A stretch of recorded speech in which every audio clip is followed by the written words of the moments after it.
आज 31 मई 2021 बाप दादा के महावाक्य हैं। मीठे बच्चे, ये दुनिया कब्रिस्तान होने वाली है।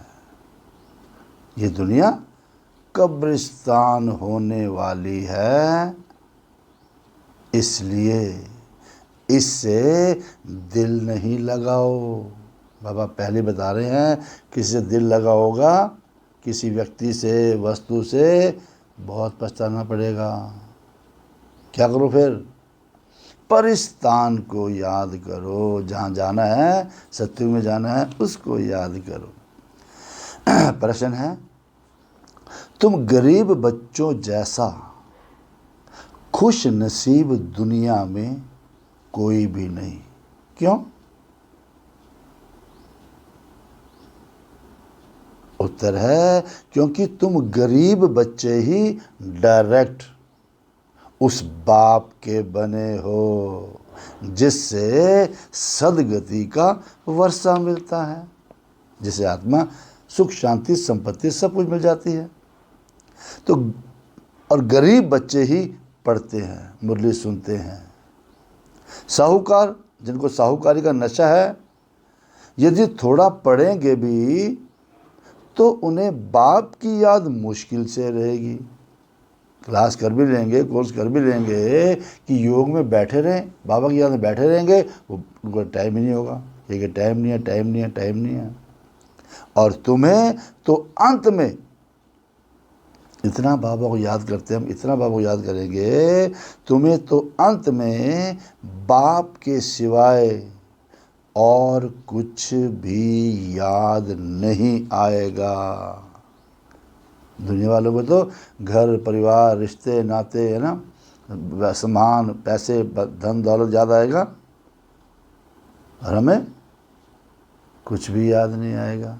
इसलिए तुम सबसे खुश नसीब हो। आज सारा दिन क्या सोचना हमने? एक ही विचार। कोई काम कर रहे हो, साथ में एक विचार लाओ। क्या बोलाओ?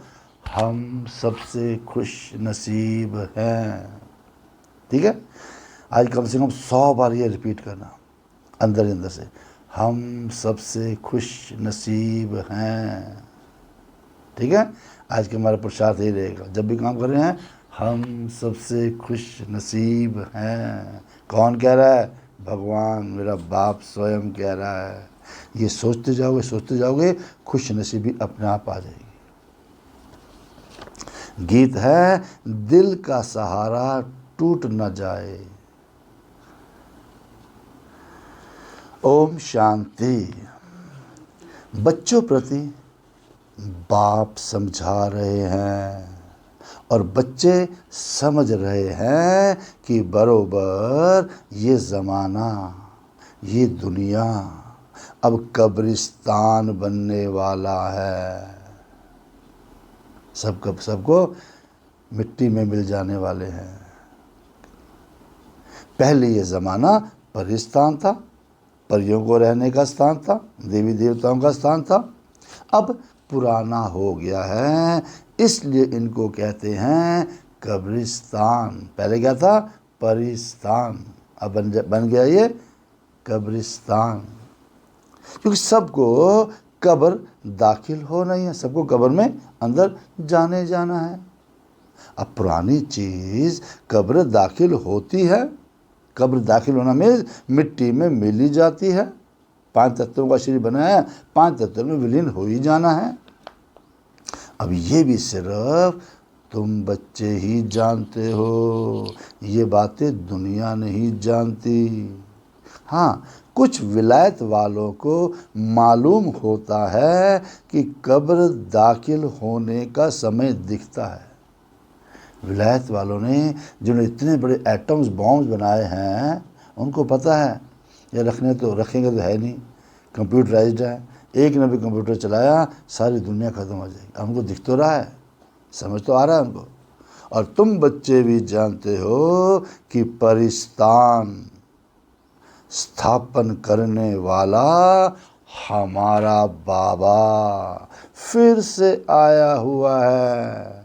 तो बच्चे ये भी समझते हैं, अगर इस कब्रिस्तान से दिल लगाई, इस कलयुग की दुनिया में किसी भी देहधारी से दिल लगाई, वस्तु से दिल लगाई, तो घाटा पड़ जाएगा। अभी तुम बेहद के बाप से बेहद सुख का वर्षा ले रहे हो, सो भी कल्प पहले मुआफिक, जैसे 5000 साल पहले लिया था ऐसे ही ले रहे हो। ये तुम बच्चों की बुद्धि में हर कदम रहना चाहिए।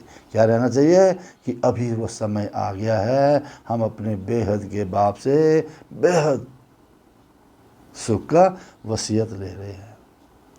बाबा का यही है मन मना भाव। बाबा कहता है मन मुझ में लगाओ, विचार मेरे, जो मैं कहता हूँ वही सोचो, यही है मन मना भाव मंत्र। मन बाप की याद में रहने से ही परिस्तानी बनेंगे। भारत परिस्तान था, और खंड परिस्तान नहीं बनते, सिर्फ भारत बनता है स्वर्ग। बाकी दुनिया का कोई भी नहीं बनता, कोई भी स्टेट नहीं बनती। तो ये है माया रावण का पॉम्प। इस समय माया जो है, रावण जो है, वो शो ऑफ दिखा रहा है, दिखावा है सिर्फ दुनिया में। इतनी बड़ी बड़ी बिल्डिंगें हैं जी, इतना पैसा है जी, सब दिखावा है सिर्फ। ये थोड़ा समय चलने वाला है, पर है ये झूठा शो, सब दिखावा है, दिखावा है। तभी कहते हैं झूठी माया झूठी काया। काया भी झूठी है, शरीर भी झूठा ही है, कोई पता नहीं कब चला जाए। ये पिछाड़ी का भपका है, सिर्फ लास्ट में दिखावा है ये। इनको देखकर समझते हैं, क्या समझते हैं लोग? पैसे वाले क्या समझते हैं? स्वर्ग तो अभी है, इससे पहले नरक था। बड़े बड़े मकान बनाते रहते हैं। कब से बनने शुरू हुए? बाबा ने कहा ये 100 वर्ष का शो है। 100 साल पहले कुछ भी नहीं था, और 100 साल के अंदर टेलीफोन, बिजली, एरोप्लेन आदि आदि, ये सब 100 वर्ष के अंदर बनते हैं। कितना शो है, इसलिए समझते हैं स्वर्ग तो अभी है। फिर दिल्ली पुरानी क्या थी? ओल्ड दिल्ली जो थी क्या थी? अभी नई दिल्ली कितनी अच्छी बनी है, नाम ही रखा है न्यू दिल्ली। क्यों? बापू जी चाहते थे, महात्मा गांधी जी चाहते थे नई दुनिया राम राज्य हो, परिस्तान हो, है ना। फिर उन्होंने नई दिल्ली बना दी। तो अब ये तो टेम्परेरी पॉम्प है, दिखावा है। ये तो कितने बड़े बड़े मकान, कितने बड़े बड़े फाउंटेन आदि बनाते हैं, इनको कहा जाता है आर्टिफिशियल स्वर्ग, नकली स्वर्ग। अल्पकाल के लिए, थोड़े समय के लिए। और तुम जानते हो इनका नाम कोई स्वर्ग नहीं है, इनका नाम नरक है। कलयुग का नाम क्या है? नरक। नरक का भी एक शो है, दिखावा है। ये है अल्पकाल का, जो थोड़े समय का दिखावा है। ये अभी गया कि गया, कलयुग अभी गया कि गया। अब बाप बच्चों को कहते हैं क्या करें फिर? अब एक तो शांति धाम को याद करो, जो हमारा असली घर है। सब मनुष्य मात्र शांति को ढूंढते रहते हैं कि शांति कहाँ से मिलेगी। अब ये सवाल तो सारी दुनिया का है कि दुनिया में शांति कैसे हो, और मनुष्यों को ये पता नहीं कि हम सब वास्तव में शांति धाम के रहने वाले हैं। हम आत्माएं शांति धाम में शांत रहती है, फिर यहाँ आती है पाठ बजाने, क्योंकि रहते हम शांति धाम में थे। इसलिए आत्मा को अभी भी थोड़ी सी बेचैनी होती है, शांति चाहिए, शांति चाहिए।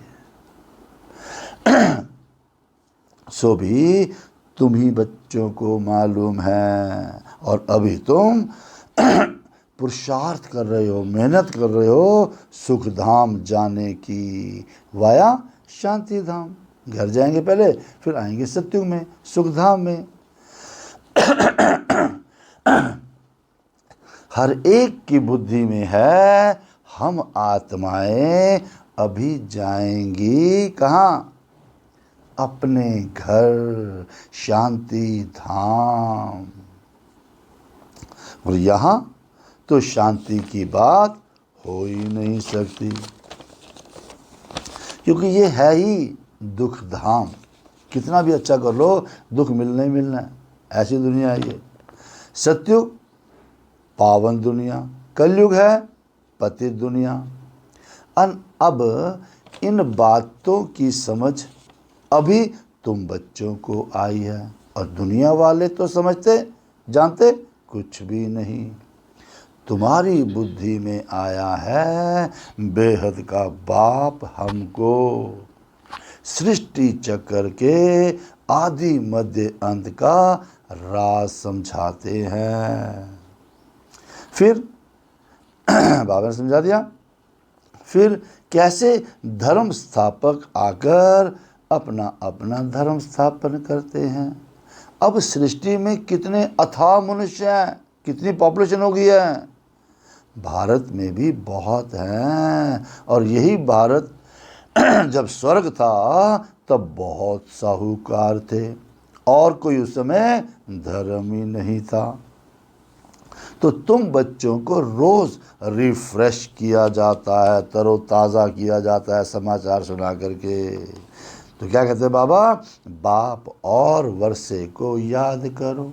भक्ति मार्ग में भी यही चला आता है, हमेशा उंगली ऊपर दिखाते हैं कि परमात्मा को याद करो। अब परमात्मा अल्लाह को, परमात्मा को, खुदा को, भगवान को ऊपर ही है कि वहाँ है सिर्फ, परंतु सिर्फ ऐसे याद करने से कुछ होता थोड़ा ही है। मान लो शिवलिंग को याद करेंगे, हाँ शिव भगवान पता लग गया जी, क्या फायदा? उनको ये पता नहीं कि याद से फायदा क्या होगा, यानी उनके साथ हमारा संबंध क्या है जानते ही नहीं। किसी को दुनिया में किसी को पता ही नहीं कि हमारा रिलेशन क्या है उसके साथ, और फिर उससे मिलता क्या है, प्राप्ति क्या है, किसी को पता ही नहीं। दुख के समय पुकारते हैं हे राम, हे भगवान, याद आत्मा करती है, परंतु उनको ये पता नहीं है कि सुख शांति कहा किसको जाता है। और तुम्हारी बुद्धि में आता है कि हम सब एक बाप की संतान है, तो फिर दुख क्यों होना चाहिए? बेहद के बाप से सदा सुख का वर्षा मिलना चाहिए।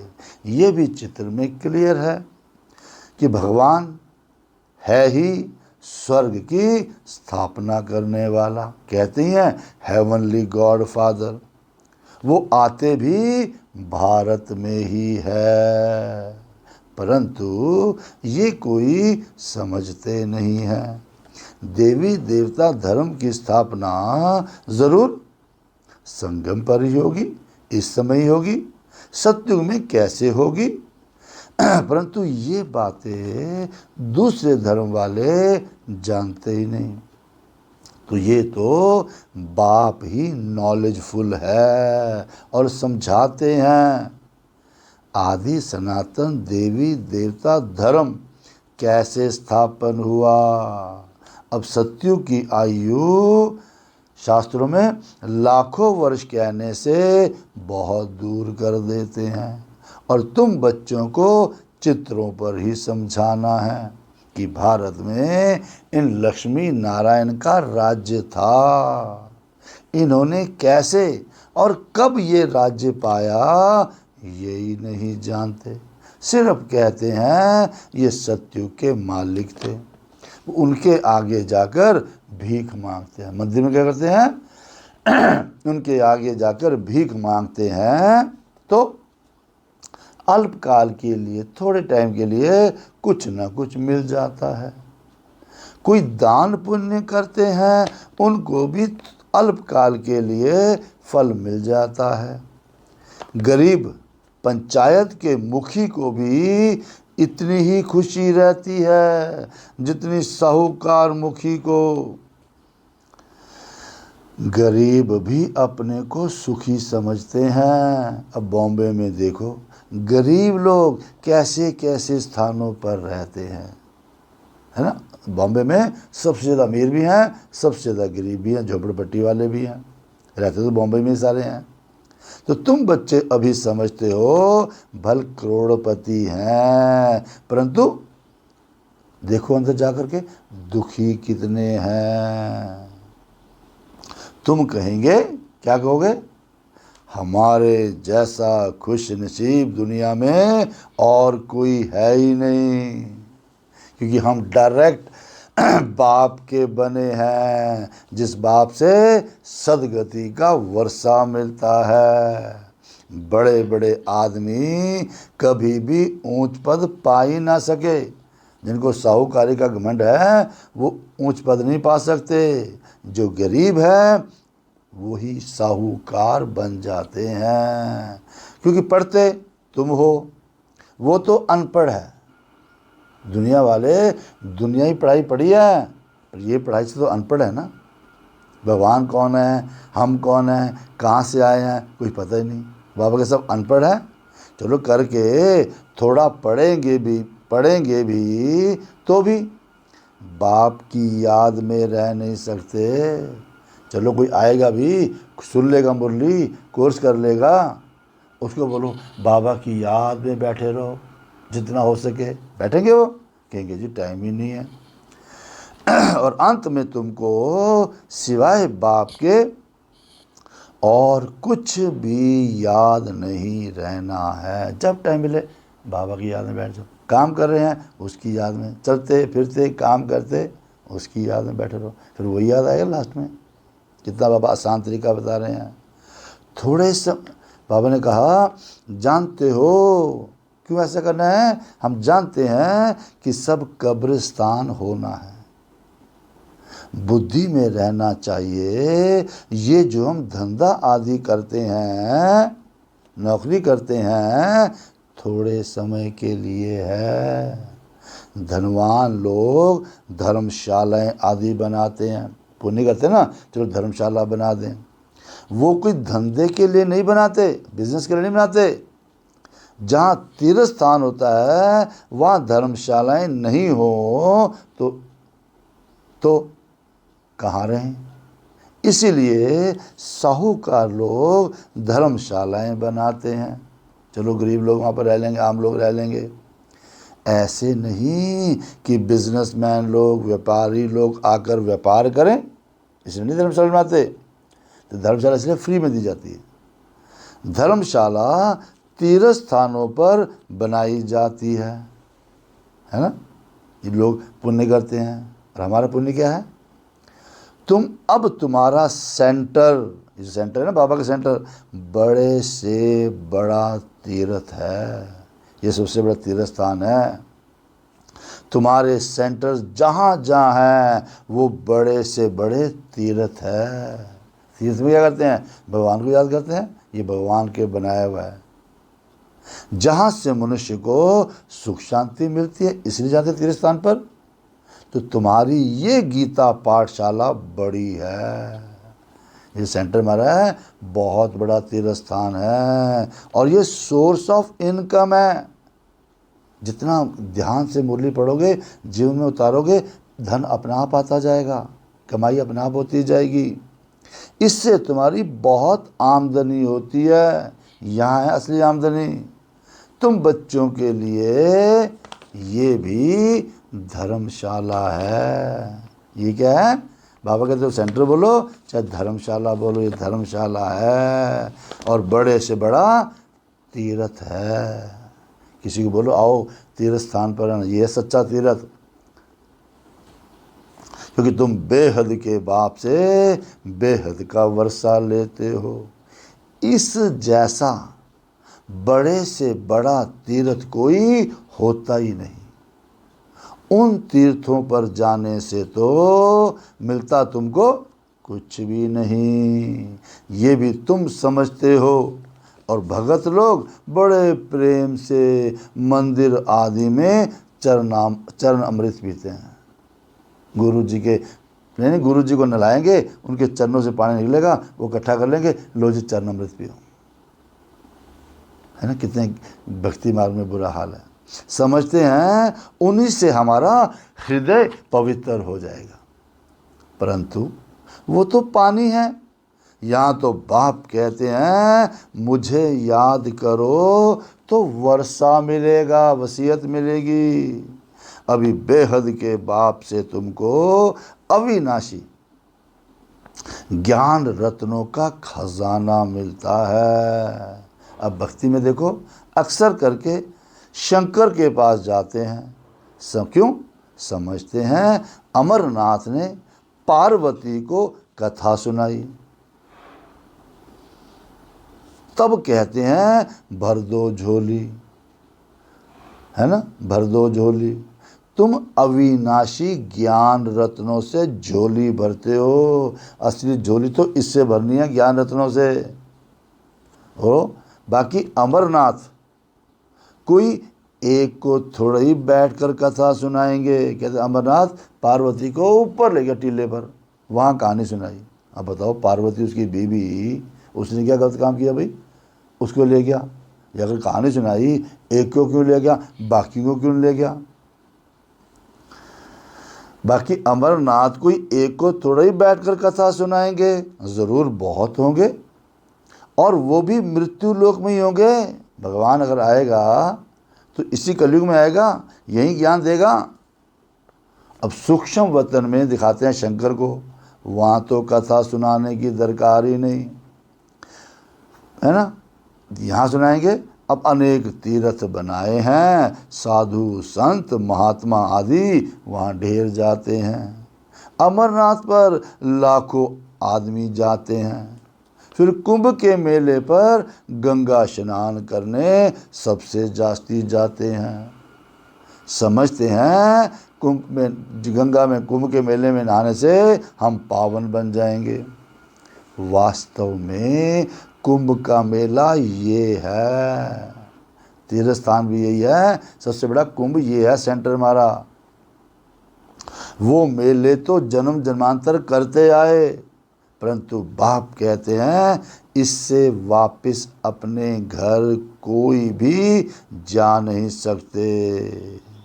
बाबा से योग लगाएंगे और जब आत्मा पवित्र बने तभी तो जा सके, परंतु अपवित्र होने के कारण सबके पंख टूटे हुए हैं। तो आत्मा को पंख मिले हैं, कौन से? 2 पंख मिले हमें, ज्ञान और योग के। तो आत्मा को पंख मिले हैं, और योग में रहने से, जो योग का पंख मिला हुआ है, योग में रहने से आत्मा सबसे तीखी उड़ती है। सबसे ज़्यादा स्पीड आत्मा की है। कैसे? अब कोई कार्बन काउंट हिसाब किताब लंदन में है, अमेरिका में होगा, तो यहाँ से टक हुई, झट पहुँच जाएगी अमेरिका, झट उड़ेगी, वहाँ सेकंड में पहुँच जाते हैं। लेकिन मुक्ति धाम में तो जब कर्मातीत हो, परफेक्ट हो, तब जा सके, तब तक यहाँ ही जन्म मरण में आते हैं। जैसे ड्रामा टिक टिक होके चलता है, आत्मा भी ऐसे है। टिक हुई, आंख बंद हुई, टिक हुई, ये गई। इन जैसी तीखी और कोई चीज़ होती नहीं। आत्मा की स्पीड कितनी है? बहुत फास्ट है। कैसे पता लगता है? आत्मा क्या है? मन बुद्धि संस्कार। मन 1 सेकंड में कहीं पहुंच सकता है नहीं? 1 सेकंड में सोचो अमेरिका पहुंच गए, 1 सेकंड में सोचो बिहार पहुंच गए, है ना। बुद्धि कोई भी फैसला लेना है 1 सेकंड में ले सकती है, गलत ले या ठीक ले। संस्कारों के वश हम कुछ भी एकदम काम कर लेते हैं, 1 सेकंड पता नहीं लगता क्या होगा। तो इसमें आत्मा की स्पीड सबसे ज़्यादा है। इन जैसी तीखी और कोई चीज़ होती नहीं। अब ढेर की ढेर सभी आत्माएं मूल वतन में जाने वाली हैं। सबने अपने घर जाना है, मूल जहाँ से आई थी। आत्मा को कहाँ का कहाँ, कहीं से कहीं पहुँचने में देरी नहीं लगती। अब मनुष्य दुनिया वाले ये बातें समझते ही नहीं, और तुम बच्चों की बुद्धि में आता है कि नई दुनिया में ज़रूर थोड़ी आत्माएं होंगी और वहाँ बहुत सुखी होंगी।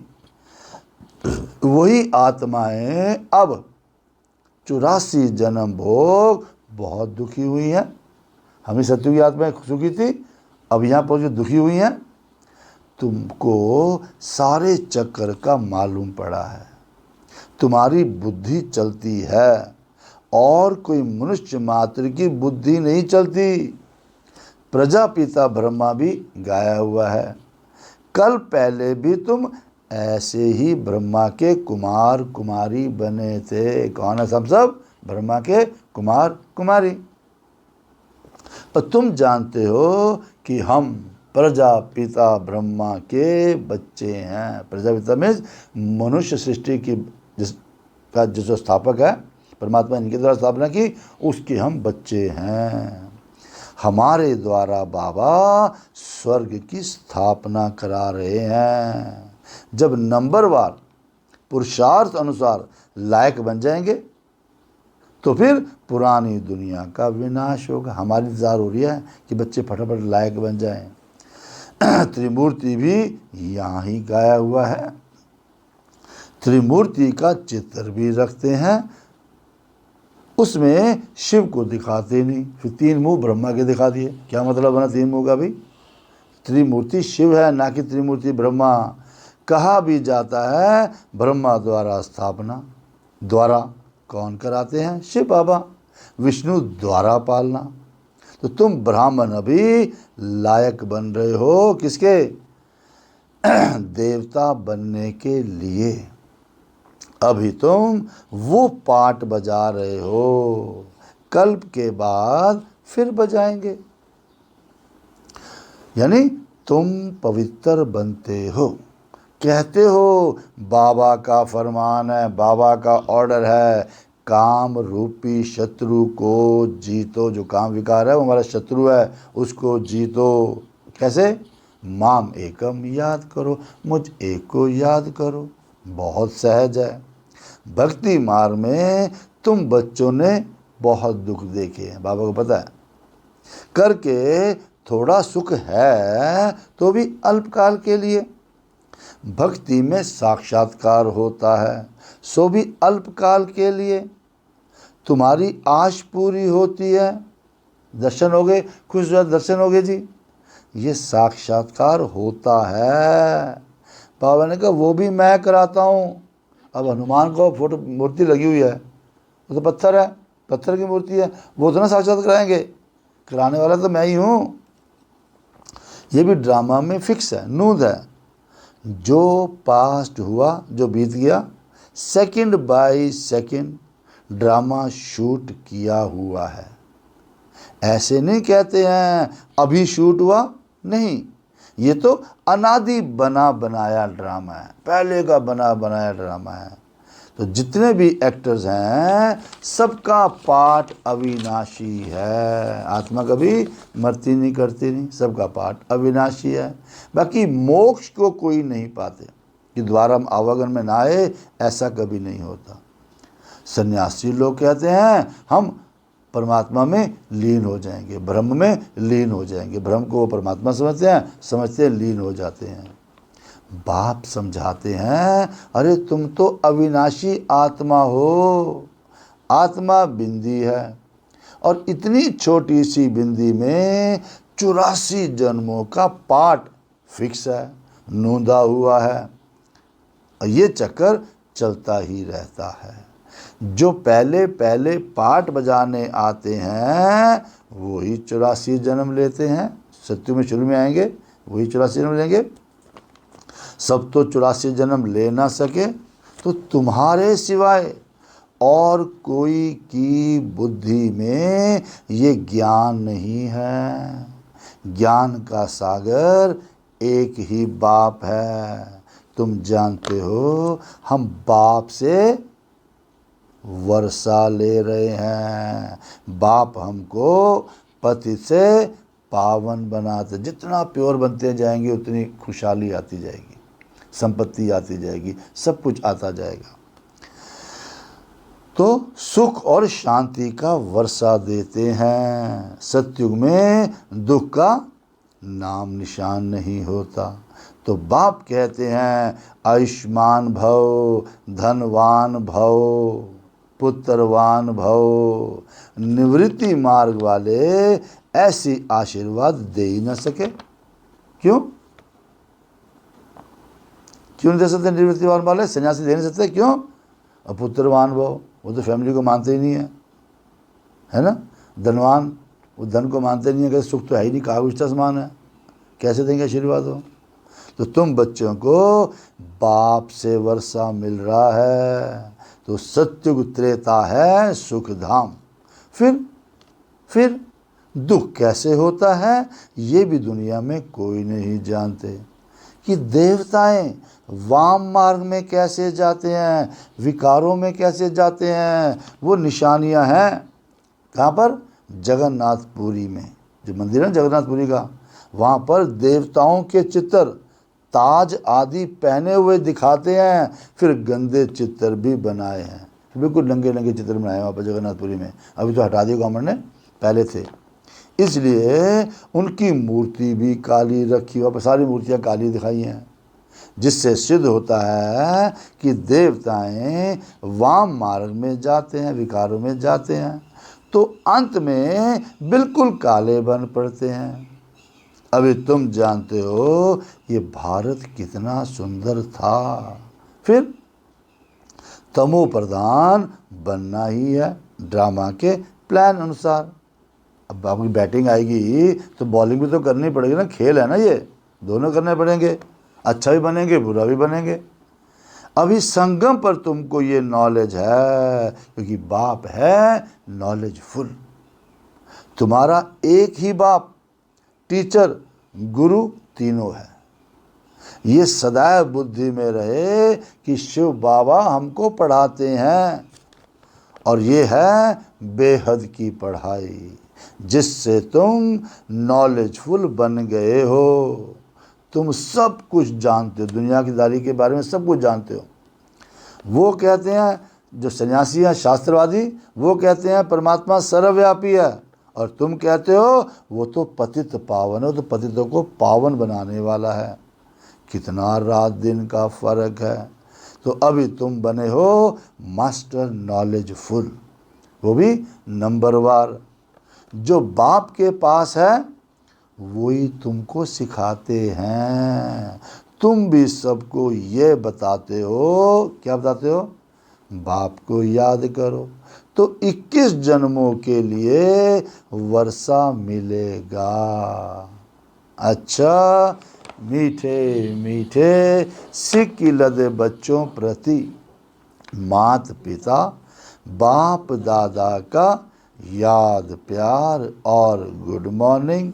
रूहानी बाप की रूहानी बच्चों को नमस्ते। हम रूहानी बच्चों की रूहानी बाप को नमस्ते। आज की मुख्य बातें सुनो ध्यान से दोबारा। धारणा के लिए मुख्य सार, स्वयं रिफ्रेश रहकर, तरोताज़ा रहकर औरों को रिफ्रेश करने के लिए बाप और वर्षे की याद में रहना है। जब टाइम मिले उसको याद करो, जो उससे मिलता है, स्वर्ग की बादशाही मिलती है, उसको याद करो। और सबको याद दिलाना है। कोई बंदा वेला बैठा बातें कर रहा है, क्या करो? बैठो, बाबा को याद कर लो। दूसरा, इस पुरानी दुनिया से, कलयुगी दुनिया से, इस कब्रिस्तान से दिल नहीं लगानी। ठीक है? किससे दिल नहीं लगानी? क्या करना है फिर? शांति धाम और सुख धाम को याद करना है। स्वयं को देवता बनने के लायक बनाना है। भगवान आए हमें देवता बनाने, उसके लायक बनो ना।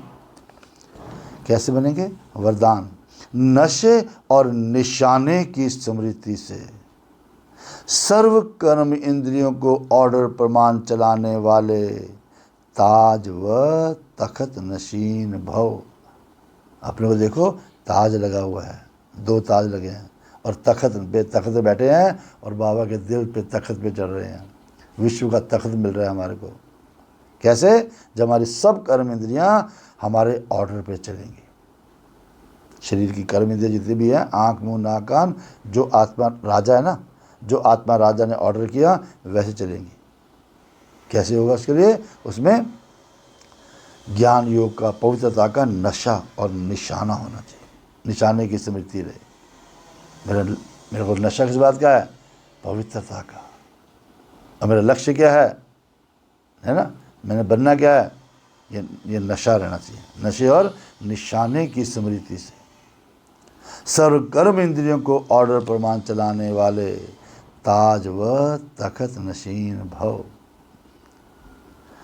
मैंने कहा संगम युग पर, इस समय की बात है ये, बाप दादा द्वारा सभी बच्चों को ताज और तख्त प्राप्त होता है। सत्य की बात नहीं है, इस समय मिलता है ताज और तख्त। कैसे? प्योरिटी का भी ताज है, पीछे दूसरे भी ताज दिखाते हैं प्योरिटी का। तो जिम्मेवारियों का भी ताज है, हमारी जिम्मेवारियां भी है, सबको ज्ञान देना है, सबको अच्छा बनाना है। अभी संगम में मिला ताज दोनों ये। अकाल तखत भी है तो दिल तखत नशीन भी हो। अकाल, ये अकाल है ना हमारा, यहाँ तखत बैठे हैं ना, ये तखत मिला हमारे को, और दिल के तखत भी हो। जब ऐसे डबल ताज, बाबा के दिल पे बैठते हैं भी हम, अभी ताज मिला ही वाला, जब ऐसे डबल ताज और डबल तखत नशीन बनते हो तो नशा और निशाना स्वतः याद रहता है। फिर ये कर्म इंद्रियां जी हजूर करती हैं। जब कर्म इंद्रियों को पता जाए ये प्रजा है, ये हमारा राजा है, राजा अपनी सीट पे बैठा हुआ है, सोमान में बैठा है, याद रहे, तो ये खुद जी हजूर करती हैं। तो ताज, जो ताज वो तखत छोड़ देते हैं, उनका ऑर्डर कोई भी कारोबारी नहीं मानते। कोई भी कर्म इंद्रिय आपका ऑर्डर नहीं मानती। राजा बैठा है, सब बातें मानेंगे। राजा नहीं है, कौन मानेंगे? जब तक गद्दी पर है, गद्दी को सलाम है। ऐसे हम गद्दी पर बैठे यहाँ पर, तो सारी कर्म इंद्रियाँ कंट्रोल रहेंगी। हम भी भूल जाएंगे मैं आत्मा हूँ, अपने को शरीर समझ लेंगे तो शरीर अपनी मनमानी करेगा। इसके लिए बाबा ने स्लोगन बताया, कमज़ोर संकल्प ही प्रसन्न चित्त की बजाय प्रसन्न चित्त बना देते हैं। जब हमारे संकल्प कमज़ोर होते हैं ना, क्या करें, ऐसे करें, वैसे करें, है ना, क्या करें, क्यों करें, कैसे करें, कब करें, क्या, क्यों, कैसे, है ना, वो हमें प्रसन्न रहने नहीं देता। वो प्रश्न जो है ना, हमें दुखी करते रहते हैं। कोई प्रश्न नहीं, मैं बाबा का, बाबा मेरा, देखो कैसे चेहरा खिला रहता है। ठीक। ओम शांति।